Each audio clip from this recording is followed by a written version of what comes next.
स्वागत है आपका संगठन भारत न्यूज में और मैं हूं आपके साथ शालिनी। आइए बढ़ते हैं आज की बड़ी खबर की ओर।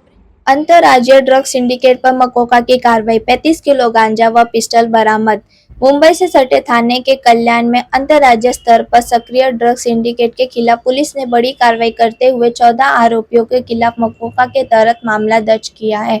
इस प्रकरण में अब तक 8 तस्करों को गिरफ्तार कर उनके पास से 35 किलो 400 ग्राम गांजा, एक देसी पिस्टल और कारतूस बरामद किए गए हैं, जिसकी अनुमानित कीमत 16,35,000 रुपए बताई जा रही है।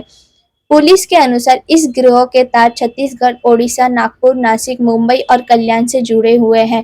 डीसीपी अतुल झेंडे ने बताया कि गुप्त सूचना के आधार पर महात्मा फूले पुलिस स्टेशन की टीम ने नाकाबंदी की थी। इसी दौरान छत्तीसगढ़ नंबर की कार रोकने पर तस्करों ने ट्रैफिक हवलदार पर गाड़ी चढ़ाने की कोशिश की, लेकिन उन्होंने छलांग लगाकर अपनी जान बचा ली। बाद में पुलिस ने कार को रोककर आरोपियों को दबोच लिया और मादक पदार्थ व हथियार जब्त किए। मुंबई से सटे थाने जिले के कल्याण से प्रमोद कुमार की रिपोर्ट। परिमंडळ 3 कल्याण अंतर्गत महात्मा फुले स्टेशनच्या अंतर्गत ही सदरची कारवाई झालेली आहे। ऑगस्ट महिन्यामध्ये ट्रॅफिकचे आमचे जे कर्मचारी जे आहेत आणि पोलीस स्टेशनचे कर्मचारी नाकाबंदी करत असताना त्यांना अशी एक गुप्त माहिती मिळाली होती की त्या ठिकाणी काही लोक जे आहेत त्या ठिकाणी गांजा सप्लाय करण्याकरता कल्याण स्टेशन परिसरामध्ये येणार आहेत। त्या अनुषंगाने नाकाबंदी केलेली असता त्या नाकाबंदीमध्ये एक छत्तीसगड पासिंगची गाडी त्यांना आयडेंटिफाय झाली होती, बेलानो आहे ती, आणि त्यामध्ये नाकाबंदीमध्ये त्यांनी ती गाडी थांबवण्याचा प्रयत्न केला। आमचे जे पोलीस कॉन्स्टेबल जे आहेत ते ट्रॅफिकचे पोलीस कॉन्स्टेबल सोनवणे आणि भोंगडे त्यांचे सिनिपी झोडगे यांनी ती त्या नाकामध्ये न थांबता त्यांनी ते आमच्या पोलीस कर्मचाऱ्यांच्या अंगावरती घालण्याचा प्रयत्न केला। नंतर त्या सदर गाडीचा आपल्या पोलीस स्टेशनचे कर्मचारी आणि ट्रॅफिकच्या कर्मचाऱ्यांनी पाठलाग केला असता आपण गाडी ताब्यात घेतली। नंतर गाडीच्या मध्ये आपण जे असणारे जे 5 इसम असेल त्या 5 इसम पण आपल्या त्या ठिकाणी मिळाले। सदर गाडीची झडती घेतली असता सदरच्या गाडीमध्ये आपल्याला त्याच्यामध्ये 35 किलोपेक्षाही जास्त गांजा मिळाला। त्यानंतर हे 5 आरोपी त्याच्यामध्ये निष्पन्न झाले आणि त्यामध्ये गाडीच्या झडतीमध्ये आपल्याला एक गावठी बनावटीचं पिस्टल सुद्धा त्यामध्ये हस्तगत करण्यात आलेलं होतं। नंतर या जे ताब्यात घेतले इसम यांची तपास करून त्यांच्याविषयी माहिती घेतली असता हे सगळे नागपूर इथले रहिवासी असल्याचे समजलं आणि ते गांजा सप्लाय करण्याकरता कल्याणमध्ये आलेले होते।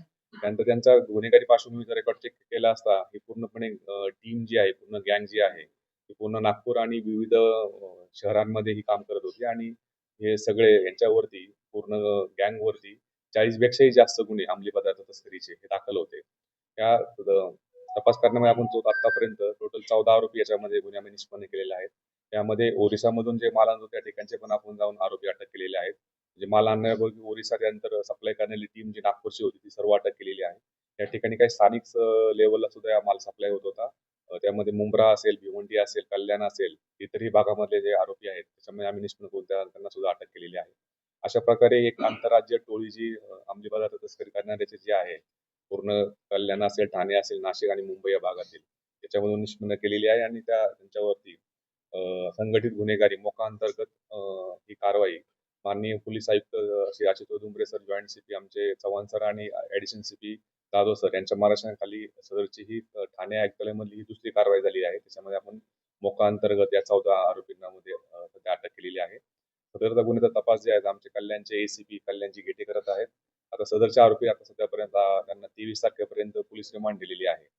ही सदरची जी पूर्ण कामगिरी आमचे senior PI Mahatma Phule police स्टेशनचे बलराम सिंग परदेशी, त्यानंतर त्यांची डीबीची टीम, संपूर्ण टीम, पीएसआय मडके, एपीआय भुजबळ या सर्व टीमनी केलेला आहे। त्याचप्रमाणे नाकाबंदीमध्ये ज्यांनी गाडी पकडली ते आमच्या ट्रॅफिक डिव्हिजनचे कल्याणचे सिनियर पीआय त्या ठिकाणी मिलिंद झोडगे, त्यानंतर पोलीस कॉन्स्टेबल सोनवणे आणि पोलीस कॉन्स्टेबल डोंगरे यांच्या पूर्ण टीमनी ही एक सतर्कपणे त्या ठिकाणी नाकाबंदीमध्ये आपल्याला ही पूर्णपणे गाडी आणि त्यांचे आरोपी आणि पूर्ण गँग आपण त्यामध्ये निष्पन्न करू शकलो।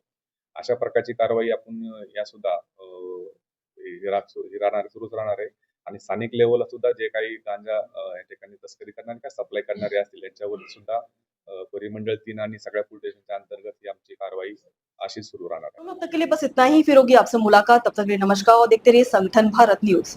ऐसे ही लेटेस्ट अपडेट पाने के लिए हमारे चैनल को सब्सक्राइब करें और तुरंत नोटिफिकेशन पाने के लिए बेल आइकन दबाना ना भूलें। यदि आप हमें फेसबुक या इंस्टा के माध्यम से देख रहे हैं तो हमारे पेज को फॉलो जरूर करें। धन्यवाद।